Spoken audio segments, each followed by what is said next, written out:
here on the banks of the Coonamessett River because we're really very interested in what's happening with the river herring. For a number of years, the river herring were just decimated. There weren't any in any of the rivers along New England, and so they put in a moratorium to limit fishing for them, and we've been trying to see whether or not they're coming back. And we can see here today that this has really been a very effective strategy between limiting the fishing, working on restoring the rivers, returning habitat. The herring are coming back. They are resilient. We're going to go in with a seine and pull in a bunch of them. We're going to put little tiny tags in them, just like the fast lane tags that you have in your car along the highway. And those will allow us to know how fast the fish are moving, what path they're taking, where they get stuck. And we're going to track these fish along this river highway because they need to get from here at the lower part of the river up to the pond where they spawn.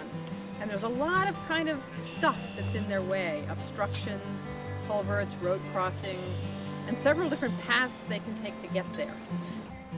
It slows them down quite a bit.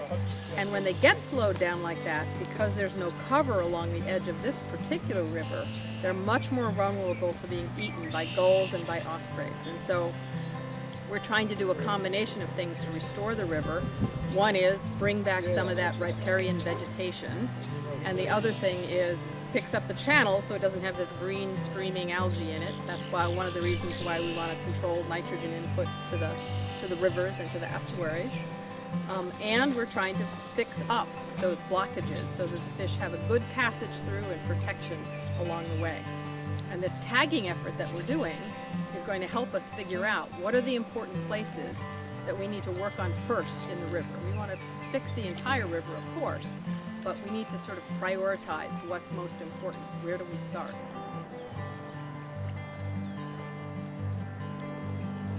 This box holds the computer that registers the tags. So when the fish swim underneath one of our antennas, it pings the computer that's inside this box. It's a regular car battery and a small computer, and it sits inside here. You can see that flashing red light.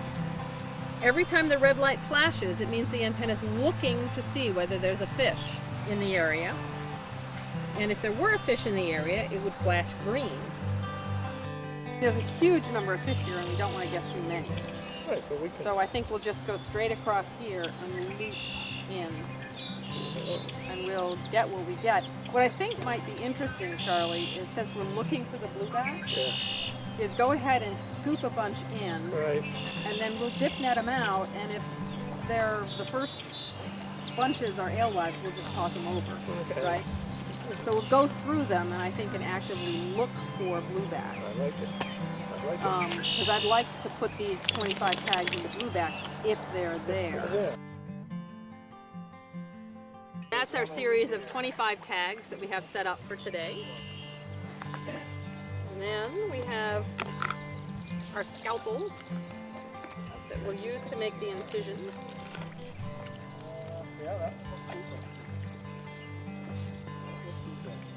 Ooh, are you seeing bluebacks in there? All right. Because the fish are so difficult to tell apart, we're taking a small fin clip, and that fin clip is going to be sent off to a genetics lab which will analyze them and help tell us whether or not these are bluebacks or alewives. So we'll have a real genetic test on whether or not our ability to tell them apart is as good as we think it is. So today we're marking in a different location than we normally do.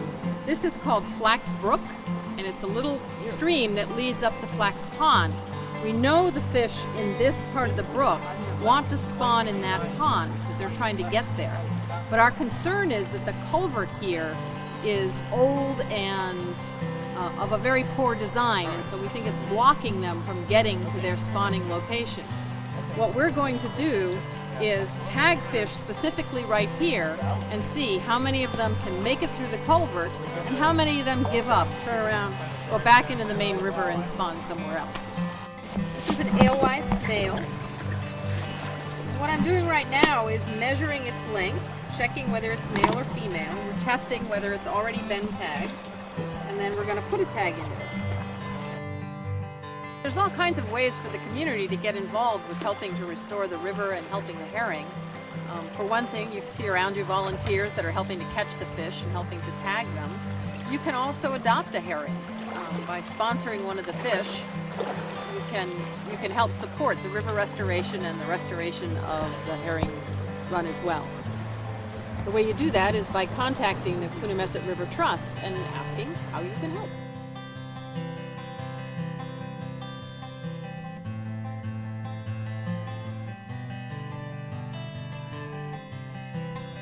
This is more fish in one fell swoop than I saw 5, 6 years ago for the entire season. It's just amazing.